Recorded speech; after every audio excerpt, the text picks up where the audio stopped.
हरे हरे राम राम राम हरे हरे कृष्णा कृष्णा कृष्णा हरे हरे हरे राम राम राम हरे हरे। जय Shri Krishna ji, thank you Anusuya ji, thank you. 14 chapter हम लोगों ने 13 चैप्टर कर लिए, आज 14 चैप्टर शुरू करेंगे। The 3 modes of material nature, प्रकृति के 3 गुण। तो श्री भगवान वाचा, first verse. Mohan ji. Okay, शुरू करें? जी जी, थैंक यू। ओके, हरे कृष्णा। श्री परमात्मने नमः। अथ चतुर्दशोऽध्यायः।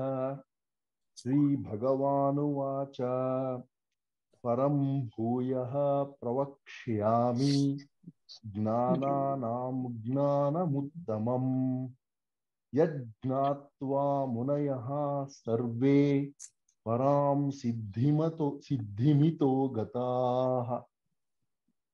जी, थैंक यू मोहन। श्री भगवान वाचा, भगवान ने कहा,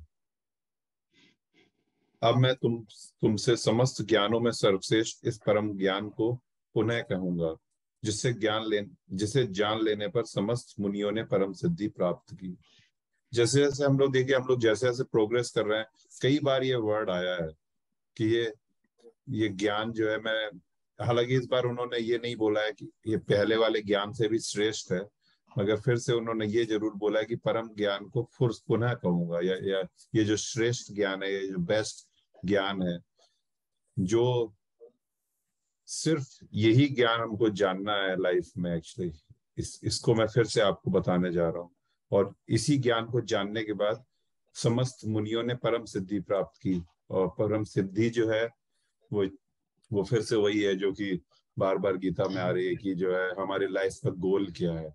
उस लाइफ के गोल को उन मुनियों ने या ऋषियों ने प्राप्त किया है, या हम भी प्राप्त कर सकते हैं, और वो है कि जीवन मृत्यु से छुटकारा पाना, या भगवान की कही हुई बातों को मानकर आगे बढ़ना।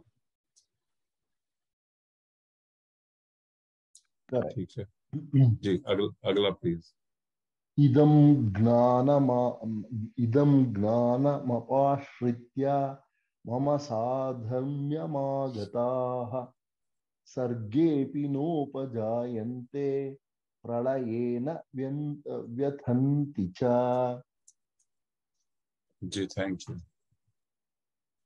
उसके बाद आगे भगवान कह रहे हैं कि इस ज्ञान में स्थिर होकर मनुष्य मेरी जैसी दिव्य प्रकृति को प्राप्त कर सकता है।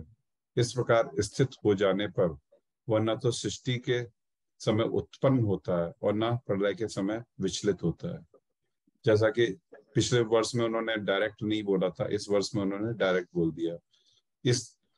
जब हम ज्ञान को जब जान जाएंगे, तो इस ज्ञान को समझने के बाद जो है, जैसा कि और बड़े बड़े हायर सोल्स ने जो है सिद्धि प्राप्त की है। क्या सिद्धि प्राप्त की है, देखिए उन्होंने वहीं पे अब ले आया कि जो है मेरे जैसा व्यवहार हो जाएगा आपका भी।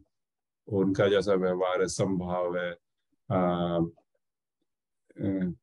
एक तरीके सिंपल लैंग्वेज में देखा, संभाव है, दयालु हैं, उस तरीके का व्यवहार हमारा हो जाएगा। और ऐसे स्थिति में हम जो है कभी भी जो है उत्पन्न नहीं होंगे, मतलब कि वही जन्म मृत्यु से हमारा छुटकारा हो जाएगा ना। सृष्टि का जो उत्पन्न, जब हर बार सृष्टि का उत्पन्न होते हैं, उस समय हमारी जन्म नहीं होगा, और जब प्रलय होगी तो जो है हम खत्म नहीं होंगे, या हम विचलित भी नहीं होंगे। हमको पता चल चुका होगा कि जो है संभाव हमको रहना है। दोनों तरीके से हम देख सकते हैं, एक तो संभाव रह सकते हैं, भगवान की तरह का नेचर हो जाएगा, और दूसरा ये है कि हमारा जन्म मृत्यु से हमको छुटकारा मिल जाएगा। जी, अगला प्लीज। करेक्ट। मम योनिर्महद् ब्रह्मा तस्मिन् गर्भं ददाम्यहम् संभवः सर्वभूतानां ततो भवति भारत। जी थैंक यू। देखिए सेकंड वर्स का जो एक्सप्लेनेशन है जो अभी मैंने देख रहा था उसमें देखिए यही लिखा हुआ है, तात्पर्य पहली लाइन पढ़ूंगा सिर्फ। पूर्ण दिव्य ज्ञान प्राप्त कर लेने के बाद मनुष्य भगवान से गुणात्मक समता प्राप्त कर लेता है और जन्म मरण के चक्र से मुक्त हो जाता है। लेकिन जीवात्मा के रूप में उसका वह स्वरूप समाप्त नहीं होता और हम जो है वैकुंठ जगत में पहुंच जाते हैं और उस समय जो है हम भगवान के चरण कमलों के दर्शन करते हुए उनकी भक्ति में लग जाते हैं। अतएव मुक्ति के बाद भक्तों का अपना निजी स्वरूप, खैर वो अलग एक्सप्लेनेशन है। देखिए हर चीज हम लोग यहाँ पे शॉर्ट में करते हैं जिससे कि जो है बहुत ज्यादा समय न लगे, हालांकि एक एक चीज का जो एक्सप्लेनेशन बहुत ज्यादा हो सकता है।